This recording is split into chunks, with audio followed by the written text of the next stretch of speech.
दोस्तों, भारत पाकिस्तान में हुए युद्ध के बाद जैसे ही डिटेल्स सामने निकल के आती हैं कि पाकिस्तान का साथ तुर्की, अजरबैजान, चीन जैसे देशों ने खुल करके दिया है, वैसे ही भारत ने इन देशों के साथ अपने कूटनीतिक और व्यापारिक संबंधों को तोड़ना शुरू कर दिया। लेकिन अब भारत ने उन देशों के साथ भी यही नीति अपनानी शुरू कर दी है जिनके साथ पास्ट में हमारे कई कॉन्फ्लिक्ट हो चुके हैं। इसमें बड़ा एग्जाम्पल है कनाडा का, जहाँ पर कनाडा में जब जस्टिन ट्रूडो थे तब भारत और कनाडा के बीच में जो रिलेशंस थे वो अपने सबसे निचले स्तर पर पहुंच गए थे।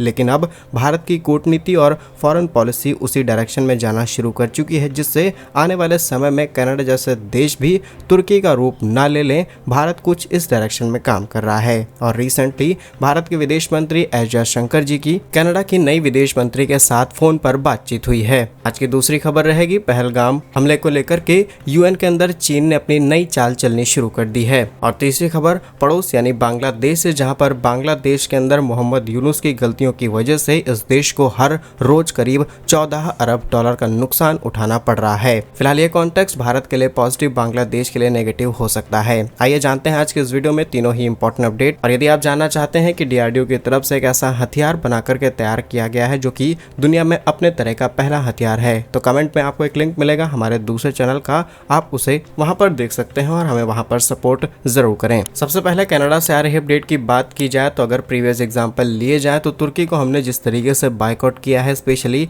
पाकिस्तान का साथ देने के लिए, वहीं से भारत की जो कूटनीति है और विदेश नीति है यहाँ पर चेंजेस देखने को मिल रहे हैं। भारत अब जिन देशों के साथ हमारे रिलेशन खराब हो चुके थे उनको एक बार न्यूट्रल तरीके से समझाने की कोशिश कर रहा है। अगर बात नहीं बनती तो भारत रिलेशन पूरी तरीके से खत्म करने पर ले जाने की तैयारी में है। ऐसा इसलिए किया जा रहा है ताकि आने वाले समय में ये देश पाकिस्तान जैसे देशों का साथ ना दें। और भारत की तरफ से उठाया गया ये कदम भी काफी सही है ताकि आने वाले समय में भारत एक मजबूत देश की तरह खड़ा रहे। और कनाडा के साथ रिलेशन हमने देखे हैं कि जस्टिन ट्रूडो के समय में ये अपने निचले स्तर पर चले गए थे। दोनों देशों ने अपने डिप्लोमेट्स वापस बुला लिए, कई प्रकार के इंपॉर्टेंट प्रोजेक्ट, फिर चाहे वो डिफेंस से रिलेटेड हो, स्टूडेंट से रिलेटेड हो, सब तरीके के प्रोजेक्ट को धीरे धीरे सस्पेंड किया गया। और आज सेम काम टर्की के साथ भी किया जा रहा है। लेकिन कुछ दिनों पहले ही कनाडा के अंदर सरकार बदली है जिनका रुख लगभग सभी देशों के प्रति न्यूट्रल नजर आ रहा है और यहीं से कहा जा रहा है कि भारत और कनाडा के बीच में नई शुरुआत हो सकती है। जहां भारत और कनाडा में बड़े कूटनीतिक विवाद के बाद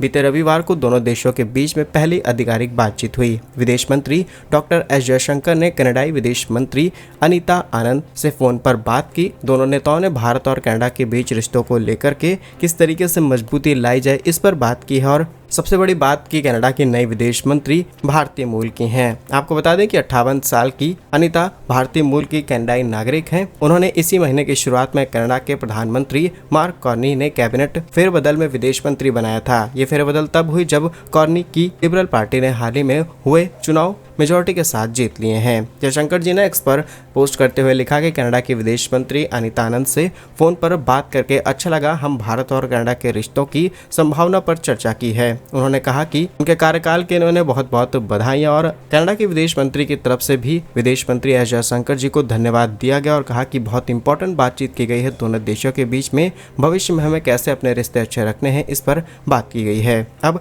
आने वाले समय में साइंस, इनोवेशन, कई प्रकार के इंपॉर्टेंट डिफेंस और मिनरल्स को लेकर के अलग अलग डील साइन की जा सकती है दोनों देशों के बीच में। नेक्स्ट इंपॉर्टेंट अपडेट की बात की जाए तो भारत के पहलगाम में हुए हमले से खबर सामने निकल के आ रही है, लेकिन ये मुद्दा अब अंतर्राष्ट्रीय हो चुका है। भारत का डेलीगेशन ऑलरेडी दुनिया को इस चीज की एक्सप्लेनेशन दे रही है, लेकिन यूएन के अंदर भी इसकी चर्चा चल रही है और कुछ गिने चुने देश जो कि नहीं चाहते भारत को सपोर्ट किया जाए वो अब इस मुद्दे को बहुत नीचे ले जाने की कोशिश कर रहे हैं। दिक्कत यह है कि पाकिस्तान को पालने वाले देश लगातार भारत के खिलाफ साजिश रच रहे हैं। रिसेंटली जब ये मुद्दा हाईलाइट किया जाता है कि जिस संगठन की तरफ से भारत के ऊपर हमला किया गया है उसको एक आतंकी संगठन डिक्लेयर किया जाना चाहिए, तब भी इस बात पर प्रेशर बनाया जाता है और उस संगठन को इस लिस्ट से बाहर करने की बात कही जाती है। संयुक्त राष्ट्र सुरक्षा परिषद का स्थायी सदस्य होने के नाते चीन हर बार अड़ंगा लगाता है और इस बार भी ऐसा देखने को मिल रहा है। और 2 दिनों पहले आई खबर से पता चलता है कि चाइना की तरफ से रोक लगाने की मांग की गई है, स्पेशली टीआरएफ और तमाम ऐसे संगठन जो कि पाकिस्तान के अंदर पाले जाते हैं और लगातार एलईटी को ये अपना समर्थन देते हुए बड़े ऑपरेशंस कर रहे हैं।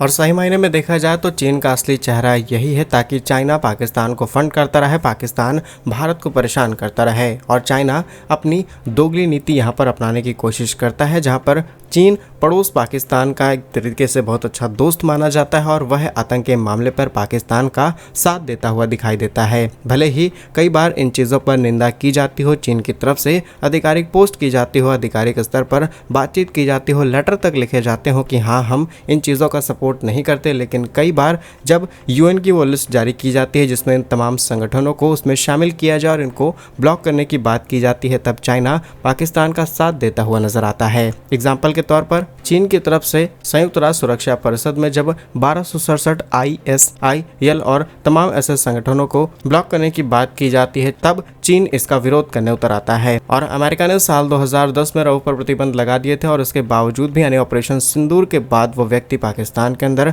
कई सेना के अफसरों के साथ भी नजर आता है। तो आप समझ सकते हैं कि चाइना इनका खुलकर के किस तरीके से समर्थन करता है और कई बार तो चाइना इस लेवल पर आगे निकल जाता है कि अमेरिका तक की बात नहीं मानी जाती और यूएन जैसे संस्थानों को ज़्यादा इंपॉर्टेंस नहीं दी जाती। नेक्स्ट अपडेट की बात की जाए तो पड़ोसी देश यानी बांग्लादेश से सामने निकल के आ रही है, जहां पर मोहम्मद यूनुस गलतियों पर गलतियां करते चले जा रहे हैं और जिस तरीके से देश के अंदर तमाम एक्टिविटीज़ देखने को मिल रही हैं, ऐसा लगता है कि हो सकता है बांग्लादेश में तख्ता पलट हो जाए। लेकिन मोहम्मद यूनुस की गलतियों की वजह से बांग्लादेश को हर रोज 14 अरब डॉलर का नुकसान उठाना पड़ रहा है, जो कि वाकई बांग्लादेश के लिए एक बड़ी समस्या बन चुकी है, क्योंकि रिसेंटली इन्होंने भारत के साथ कई प्रकार के ट्रेड बिजनेस पूरी तरीके से बंद कर दिए। और रिसेंटली न्यूज़ 18 में छपी रिपोर्ट के मुताबिक बांग्लादेश में मोहम्मद यूनुस की नीतियों से यहाँ पर कई ऐसे डिपार्टमेंट हैं जो कि खुश नहीं नजर आ रहे हैं और कुछ छोटे मोटे प्रदर्शन भी कर रहे हैं ताकि बांग्लादेश की नीतियों में चेंज किया जा सके और हो रहे आर्थिक नुकसान से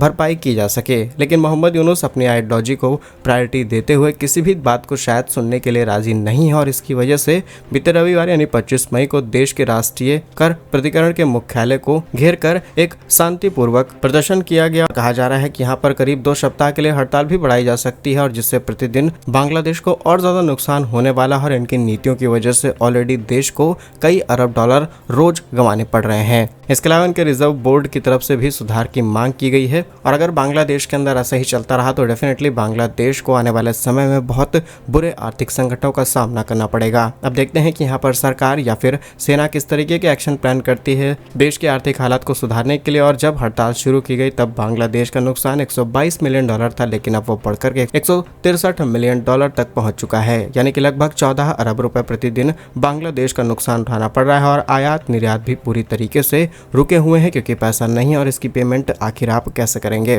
बाकी क्या कुछ सोचते हैं आप इन सभी खबरों पर कमेंट्स में जरूर बताइए। भारत कैसे ही वीडियोस आप तक पहुंचते रहे इसलिए आपको हमारे दूसरे चैनल ग्लोबल डिप्लोमेसी को सब्सक्राइब करना जरूर होगा, जिसका लिंक आपको डिस्क्रिप्शन में मिल जाएगा। वंदे मातरम, भारत माता की जय।